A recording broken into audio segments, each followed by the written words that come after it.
crianças! Hoje nós vamos iniciar nossa aula com a leitura do Você Sabia, né? Que vai falar um pouquinho sobre esse personagem aqui, Pedro Malas Artes. Então, vamos para a nossa leitura? Você sabe quem é Pedro Malas Artes? O nome dele pode ser escrito Pedro Malas Artes ou Pedro Malas Arte. Ficou bem conhecido e se tornou um personagem tradicional da cultura portuguesa e posteriormente da cultura brasileira. Essa figura era um exemplo da esperteza, da inteligência, da criatividade, mas não se sentia nem um pouco culpado em usar a mentira e enganar as outras pessoas em proveito próprio.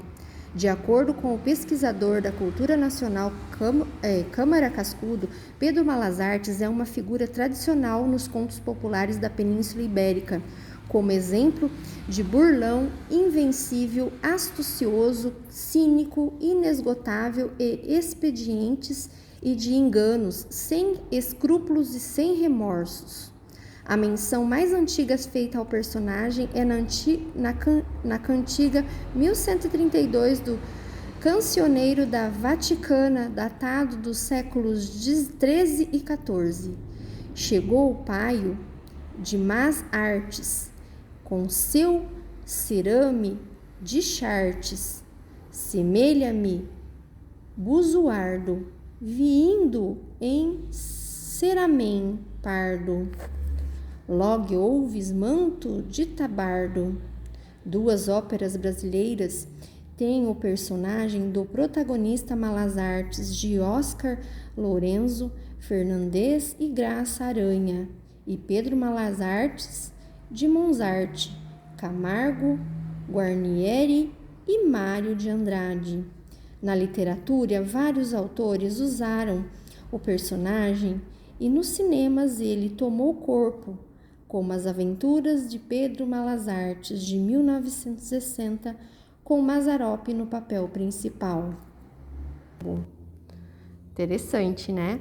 Então, agora nós vamos para a leitura no livro Muitos Textos, Tantas Palavras, que vocês têm em casa, que é esse aqui, ó, Movimento do Aprender. E o texto está na página 145. Então, vou ler para vocês, quero que vocês prestem atenção aí na leitura, tá? Pra gente depois responder. O cego que não era bobo. Era uma vez um cego que andava mendigando de porta em porta para sobreviver. Muito prudente, do pouco que ganhava, ainda conseguia economizar algumas moedas que enterrava nos fundos de sua casinha, junto à raiz de um carvalho. Um dia, seu vizinho percebeu que ele escondia ali alguma coisa. Sorrateiro, à noite, o espertalhão foi até lá, cavou a terra e roubou as moedas. Olha aqui a imagem, né? Ele pegando as moedas do cego. Dali a uns dias, quando o cego voltou ao local para acrescentar uma moeda ao seu tesouro, descobriu o furto. Indignado, quis gritar, mas controlou-se. De nada adiantaria lamentar-se. Em vez disso, voltou para casa e começou a pensar numa maneira de recuperar seu dinheiro. Desconfiou de que o ladrão só poderia ser o vizinho e armou um plano para enganá-lo. Na manhã seguinte, procurou-o dizendo assim: Caro vizinho, estou numa grande dúvida e pensei que você poderia aconselhar-me. Acontece que hoje fiquei sabendo que herdei de uma velha tia uma fortuna de moedas de ouro. Eu tenho um esconderijo secreto onde guardo minhas economias, mas não sei se lá é um lugar seguro, a salvo de ladrões. Você não acha que talvez fosse melhor entregar essa fortuna para o vigário da aldeia guardar? Os olhos do vizinho piscaram de cobiça e, já pensando em pôr as mãos em todo o tesouro, assegurou ao cego que o melhor seria guardar tudo junto no esconderijo. Com certeza, um lugar muito seguro, sim. O cego agradeceu o conselho e partiu para a aldeia, dizendo que ia buscar a herança. Sem perder tempo, o vigarista colocou o que furtara no buraco ao pé da árvore, cobriu tudo com terra e foi embora. Dali a pouco o cego voltou e, conforme esperava, encontrou no lugar de sempre as suas preciosas moedas. À noite, quando o vizinho ladrão retornou, só encontrou ao pé do carvalho um buraco vazio, tão vazio quanto sua pobre cabeça de tolo. Escrito por Rosane Pamplona. Esse foi mais um conto de artimanha que eu acabei de ler para vocês, para que a gente possa responder essas questões aqui. Então, veja bem, crianças, é uma história de conto de artimanha, e como nós vimos, sempre em conto de artimanha tem que ter um personagem esperto, tem que haver um plano, de enganação, tem que ter um personagem vilão também, geralmente, e foi o que aconteceu aqui. E assim, a gente só consegue decifrar a história, quando a gente só consegue saber o que está acontecendo na história quando a gente decifra, o plano executado aí pelo personagem que engana, pelo personagem esperto. E aqui não foi diferente. Então, quem foi o esperto dessa história, E qual era a intenção dele? Então, o esperto da história, nós sabemos que foi o cego, E qual que era a intenção dele? A intenção dele era enganar, o vigarista lá para poder conseguir suas moedas de volta, Ele queria conseguir suas moedas de volta. E aqui, em que trecho do texto aparece uma pista de que se trata de um conto de artimanha? Então, para a gente saber quando que você imaginou durante a leitura que era um conto de artimanha. Lembra que eu falei para vocês que sempre tem que ter um plano de enganação?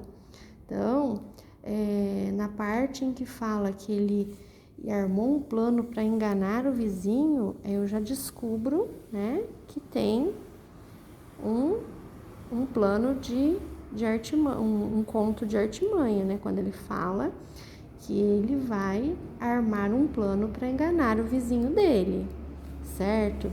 E quem é o vilão, então, da história? Nós sabemos que é aquele, que tenta roubar as moedas, rouba, na verdade, as moedas do cego, que é o vizinho. E como o cego descobriu o ladrão? Como ele descobriu? Quando ele vai para casa, pensa, reflete, E ele faz o plano e realmente o vizinho devolve as moedas, ele descobre no final da história que realmente quem é o ladrão é seu vizinho, E qual o plano o cego colocou em prática para recuperar seu dinheiro? O que ele fez? O que ele fez para recuperar seu dinheiro? Que armadilha ele fez com o vizinho para recuperar seu dinheiro? Que enganação ele praticou? Vai pensar um pouquinho nessa aí, tá bom? Tenho essa aqui também que vocês terão que responder. Por que o cego não chamou a polícia? Por que vocês acham que o cego não chamou a polícia? Essa eu quero ver, hein? O que cada um vai responder para mim. E essa outra aqui, O cego revelou seu plano logo no início? Nós sabemos que não, O que você precisou ler a história para saber? Por que a autora usou esse recurso quando escreveu o texto? Então, nós sabemos que, geralmente no conto de artimanha, para que a gente saiba o que está acontecendo, a gente tem que ir lendo na sequência, para que o desenrolar da história do conto de artimanha. Então, não foi no começo, Não foi no início que ele revelou. Você precisou ler a história para ir desvendando os planos,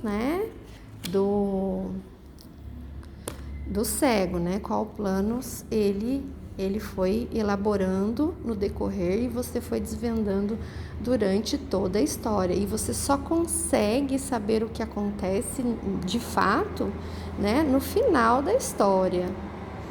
Certo, crianças? Espero que vocês tenham gostado dessa história de artimanha aí que eu trouxe para vocês, tá?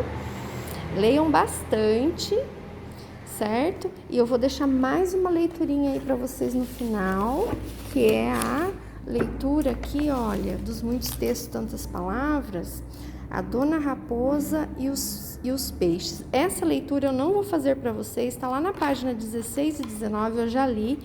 É uma leitura muito gostosa, mas vai servir de apoio para a próxima semana, na atividade da próxima semana. Então, já faça uma leitura aí para a gente poder responder depois essa outra atividade da próxima semana, tá bom? Fiquem com Deus, crianças, e até amanhã. Beijo, tchau!